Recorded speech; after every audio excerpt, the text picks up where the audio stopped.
WhatsApp, this is Divya Pratap Singh.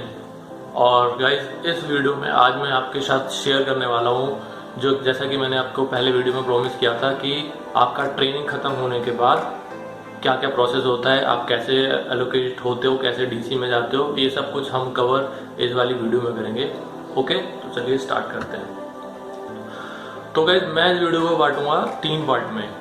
पहले part में मैं आपको बताऊंगा ट्रैवलिंग आपका मैसूर से लेके आपका जो एलोकेट जो भी जिस डीसी में आप एलोकेट हुए होंगे उस डीसी में कैसे आप ट्रैवलिंग जो भी कुछ होगा उसके बारे में।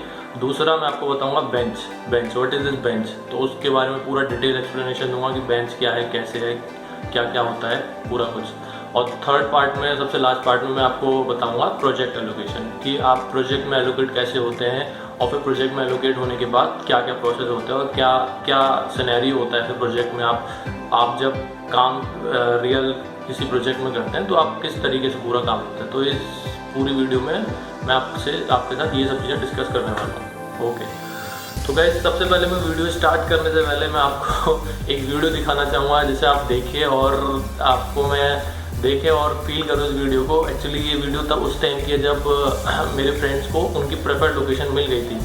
तो गाइस प्रेफर्ड लोकेशन मिलना ही एक अपने आप में वो बहुत बड़ी बात होती है, क्योंकि जो हमारा वाला बैच था हमें प्रेफर्ड लोकेशन नहीं मिली थी किसी को भी।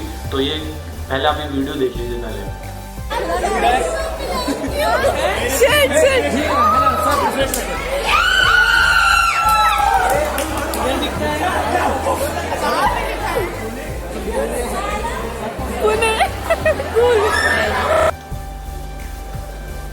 ओके, तो जैसा कि आपने देखा कि किस तरीके से मतलब इनकी खुशी का एक अलग ही लेवल था।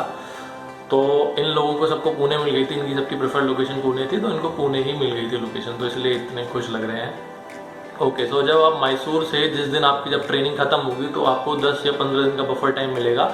उसके बीच में आपको या तो आपका अपस्किल या फिर रीस्किल के बारे में बता दिया जाएगा। अपस्किल रीस्किल में जो भी होता है या तो आपकी 1 महीने ट्रेनिंग एक्सटेंड हो जाएगी। वो जस्ट इसलिए होता है क्योंकि आपके डीसी में इतने स्पेस नहीं होता है, इसलिए वो अपस्किल या रीस्किल लगा देते हैं। अगर इतना एलोकेशन के लिए इतना स्पेस होता है डीसी में तो वो डायरेक्टली आपको एलोकेट कर देते हैं डीसी में।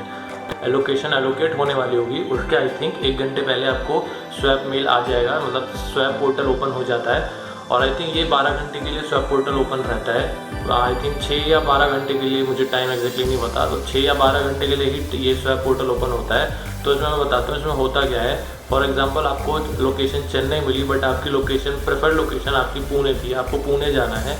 और सपोज किसी दूसरे बंदे को उसको चेन्नई मिली, उसको पुणे मिली और उसको चेन्नई जाना है, तो आप उसके साथ स्वैप कर सकते हैं, वहाँ पे अपनी रिक्वेस्ट डाल सकते हैं, तो वहाँ पर जाकर वो बंदा स्वैप कर सकता है। तो ये स्वैप करने की भी फैसिलिटी इन्फोसिस देता है हमें, तो आप इजीली अपनी लोकेशन स्वैप कर सकते हैं। बट बताऊँ कि मैसूर से जब आप किसी भी एलोकेट डीसी में जाएंगे तो ट्रैवलिंग अलाउंसेस, जितने भी ट्रैवलिंग अलाउंस जो भी होगा, खाना पीना से लेकर आपका पूरा मैसूर से लेकर आपका डीसी तक पहुँचने का सब कुछ इन्फोसिस ही देगी आपको, उसकी आपको कोई टेंशन लेने की ज़रूरत नहीं है। और जब आप डीसी में पहुंचेंगे तो हर डीसी में ईसीसी होता है। जैसे आपके मैसूर में ईसीसी थे, जैसे हम रुके थे ईसीसी में, तो ऐसे ही हर डीसी में अपने अलग ईसीसी होते हैं, एम्प्लॉयमेंट केयर सेंटर, जहां पर आप वहां पर रुकेंगे। 1 हफ्ते के लिए आप फ्री ऑफ कॉस्ट वहां पर रुकते हैं। तो उस 1 हफ्ते के दौरान आप अपने लिए पीजी वगैरह और ये सब अपना फ्लैट वगैरह जो भी कुछ है आप वो इस 1 हफ्ते के अंदर ढूंढ सकते हैं। अगर आपको 1 हफ्ते से ज़्यादा एक्सटेंड करना है तो आप वो भी एक्सटेंड कर सकते हैं, बट लेकिन आपको पर डे 100 रुपीज़ के हिसाब से चार्ज करेंगे वो नेक्स्ट वीक के लिए। बट आई थिंक 2 वीक से ज़्यादा मैं आपको एडवाइस नहीं दूंगा कि आपको रुकना चाहिए, क्योंकि 3rd वीक से फिर आई थिंक 900 पर डे हो जाता है, तो जो कि बहुत ज़्यादा हो जाता है। तो आप 1st या 2nd वीक में ही अपना फ्लैट या पीजी जो भी कुछ है वो ढूंढ सकते हैं। तो आपने फ्लैट पीजी वगैरह ढूंढ लिया तो काफ़ी आपके फ्रेंड्स वगैरह होंगे या फिर जैसे भी होता है आप अपना ढूंढ सकते हैं फ्लैट या पीजी वगैरह। बट हाँ, तो अब इसके वीडियो के हम सेकंड पार्ट पर पहुंचते हैं। सेकंड पार्ट जो कि सबसे आई थिंक मेन पार्ट है, बेंच। एक्चुअली जब आप जब मैसूर से ट्रेनिंग ख़त्म करके आप किसी भी जब डीसी में जाएंगे ना, तो आपको डायरेक्ट किसी प्रोजेक्ट में ही आपको डालेंगे। मतलब डायरेक्टली यही नहीं है कि आप नेक्स्ट डे से आप ऑफिस जा रहे हैं, सिस्टम के सामने बैठ के आप कोडिंग कर रहे हैं या फिर काम कर रहे हैं, नहीं, ऐसा नहीं होता है। तो आपको कुछ दिन बेंच पर बैठना पड़ता है। बेंच का मतलब ये होता है कि आप इन्फोसिस के रिजर्व रिसोर्सेज हैं, मतलब आप किसी प्रोजेक्ट में अभी एलोकेट नहीं हुए, बट इन्फोसिस ने आपको रिजर्व में रखा है कि अगर उनके पास कोई काम आता है, रिक्वायरमेंट आती है, तो वो आपको एलोकेट कर देंगे। इसका मतलब होता है बेंच। और इस बेंच में आपको टेंशन लेने की ज़रूरत नहीं है, आपकी सैलरी उतनी ही होगी जितनी और सिस्टम्स इंजीनियर को मिल रही होगी जो प्रोजेक्ट में एलोकेटेड होंगे। तो सैलरी में वाइज वैसे कोई डिफरेंस नहीं आता, कुछ भी डिफरेंस नहीं आएगा। और आपका बॉन्ड भी आपका उसी दिन से स्टार्ट हो जाएगा जिस दिन से आप डीसी में आएंगे। तो आपको टेंशन लेने की बिल्कुल ज़रूरत नहीं है कि अगर आप बेंच पर हैं।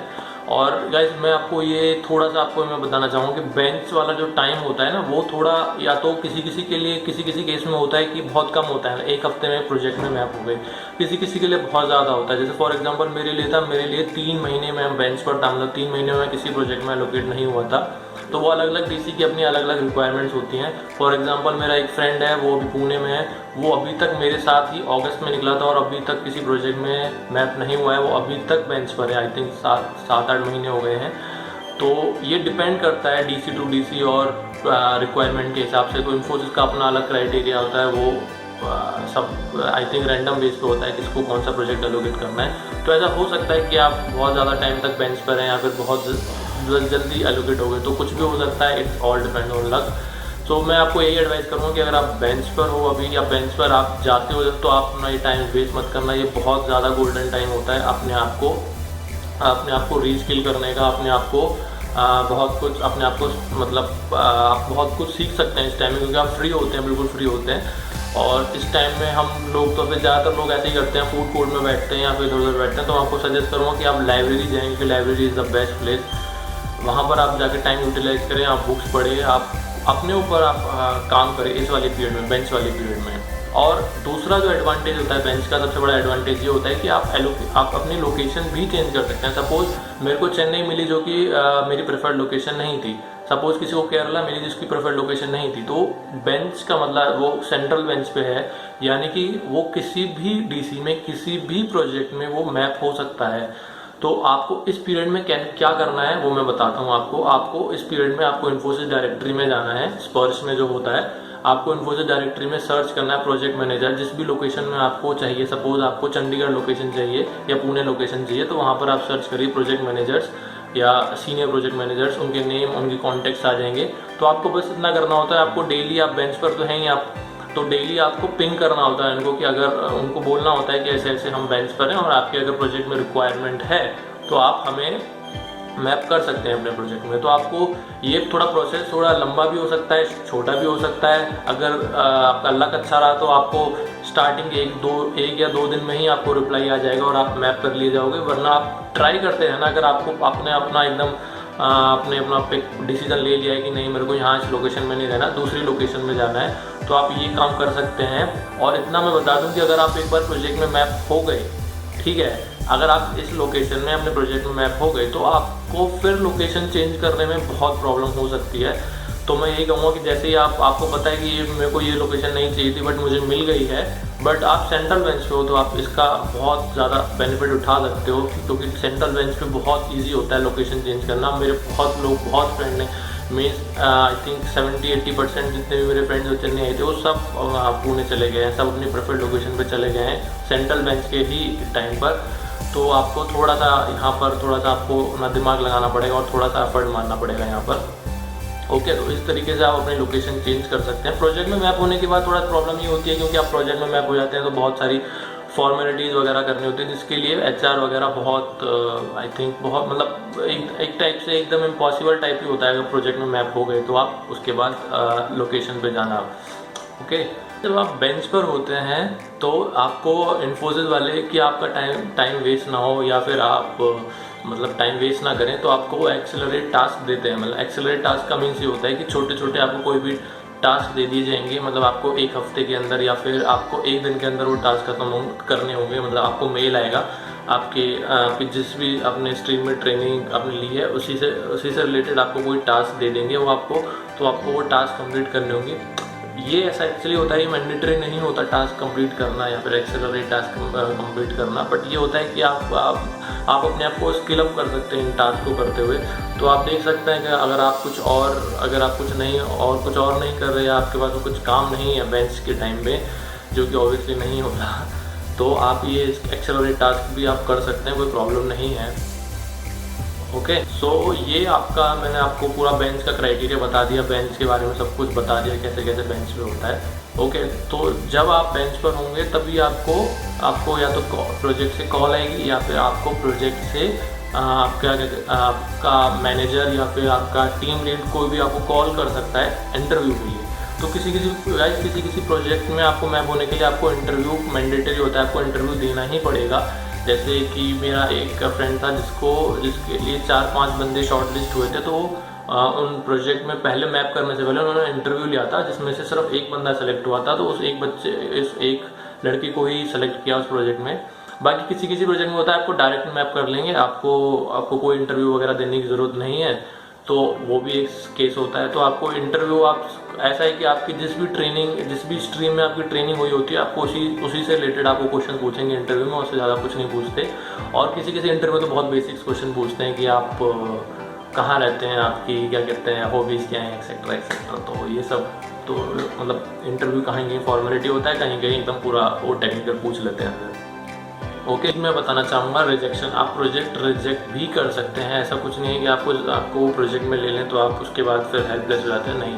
आप उस प्रोजेक्ट को, आपके पास प्रॉपर एक ईमेल आएगा जिसमें आपको पूरा डिटेल दी गई होगी प्रोजेक्ट की, और आपको नीचे उसमें लिखा होगा कि आप रिजेक्ट कर सकते हैं या एक्सेप्ट कर सकते हैं। तो आप आपके ही हाथ में होता है, या तो उस प्रोजेक्ट को आप एक्सेप्ट करें या रिजेक्ट करिए। तो ऐसा हमें बोलते हैं, ऐसा कहीं ऑफिशियली कहीं ऐसा मेंशन है नहीं। वैसे मैं आपको सीरियसली बताऊँ कि आप एटलीस्ट 3 प्रोजेक्ट आप रिजेक्ट कर सकते हैं, बट ऐसा ऑफिशियली कहीं नहीं लिखा होगा। बिकॉज इन्फोसिस हमें बोलते हैं कि आप एक प्रोजेक्ट रिजेक्ट नहीं कर सकते, ये इन्फोसिस की पॉलिसीज के अगेंस्ट है। बट लेकिन मैंने बहुत केसेस देखे हैं जहाँ पे मेरे कुछ फ्रेंड्स लोगों ने प्रोजेक्ट रिफ्यूज़ कर दिए थे, प्रोजेक्ट रिफ्यूज़ कर दिया था। तो ऐसा कुछ प्रॉब्लम नहीं होती, बट आपके पास एक वैलिड रीज़न होना चाहिए। वो आपसे पूछेंगे कि आप क्यों प्रोजेक्ट रिफ्यूज़ कर रहे हो, तो आप एक वैलिड रीज़न प्रिपेयर करके रखना। अगर आपका लोकेशन इशू है या आपका कोई हेल्थ इशू है, तो अगर आप जब यहाँ पर आते हैं तो जब बेंच पर होंगे तो आपका एलोकेशन कोड BB से स्टार्ट होगा। आप इसका मतलब आप सेंट्रल बेंच पे हैं और आप कहीं भी एलोकेट हो सकते हैं। जब आप एक प्रोजेक्ट में आ जाते हैं, तो लाइव प्रोजेक्ट में आ जाते हैं, तो आपका जो कोड होता है एलकॉन में आप अपना स्टेटस चेक कर सकते हैं, तो आपका कोड चेंज हो जाएगा और आप प्रोजेक्ट में आ जाएंगे। तो जब प्रोजेक्ट में आते हैं उसके बाद मैं बताता हूँ मैं आपको क्या होता है। प्रोजेक्ट में आते हैं तो आपकी सबसे पहले होती है KT, वो आपको KT देंगे स्टार्टिंग के 1 या 2 हफ्ते या 3 हफ्ते, जिस तरह का भी आपका वर्क एनवायरनमेंट होगा उस तरीके से आपको KT मिलेगी। तो KT जब मिलेगी आपको, तो KT के टाइम में आप यही एडवाइस करूँगा कि बहुत अच्छे से ही आपको ध्यान देना है कि जितना आपने ट्रेनिंग में ध्यान दिया था उससे ज़्यादा आपको KT पे ध्यान देना है। क्योंकि ऐसा होता है कि जो ट्रेनिंग में आपने पढ़ा होता है तो उससे मतलब बेस तो वही होता है, बट ऐसा नहीं होता कि वही एग्जैक्ट काम आपको वहाँ आपको प्रोजेक्ट में करना पड़े। जो आपको KT देंगे, वही जो आपको KT मिलेगी उसी से रिलेटेड ही आपको काम करना है। तो अब मैं ये कहूँगा कि आप KT पे ज़्यादा ध्यान देना, क्योंकि आपने अगर KT में अच्छे से ध्यान दिया और अपने आप को अच्छे से स्किल कर लिया तो आपको प्रॉब्लम नहीं आएगी। फिर वरना आपको फिर प्रॉब्लम आ सकती है, फिर आप मतलब कंफ्यूज रहेंगे कि कैसे करना है, कैसे क्या करना है इस सब से रिलेटेड। तो मैं आपको पहले ही आपको बता देता हूँ कि आप ये सब चीज़ें ध्यान रखिए इन सब चीज़ों का। और एक बार फिर प्रोजेक्ट में एलोकेट हो जाता है तो धीरे धीरे आप स्केल अप होते जाते हैं और फिर ऐसे आपकी इन्फोसिस की जर्नी आगे बढ़ती जाती है। Okay guys, so I think मैंने इस वीडियो में अपने तीनों पॉइंट्स कवर कर लिए हैं, और मैं नेक्स्ट वीडियो में आपको बताऊंगा कि आप जब यहाँ पे आप आएंगे, किसी भी लोकेशन में जाते हैं, पुणे, चंडीगढ़, बेंगलोर, चेन्नई, कहीं भी जाते हैं, तो आपके लिविंग एक्सपेंसेस क्या होते हैं, आपको ट्रैवलिंग कैसे करना होता है, कितना एक्सपेंसेस वगैरह, ये सब कुछ चीज़ें, फूड वगैरह, ये सब चीज़ें मैं नेक्स्ट वीडियो में कवर करूँगा। ओके, सो आपको अगर ये वीडियो अच्छी लगी हो तो इसको लाइक करो, सब्सक्राइब करो एंड शेयर करना। और गाइस, मैं डिस्क्रिप्शन में लिंक दे रहा हूँ, आप चेक कर लेना 1-2 वीडियोज़ के, वो अगर आपको इन्फॉर्मेटिव लगे तो आप उसको देख सकते हैं। Okay, bye bye.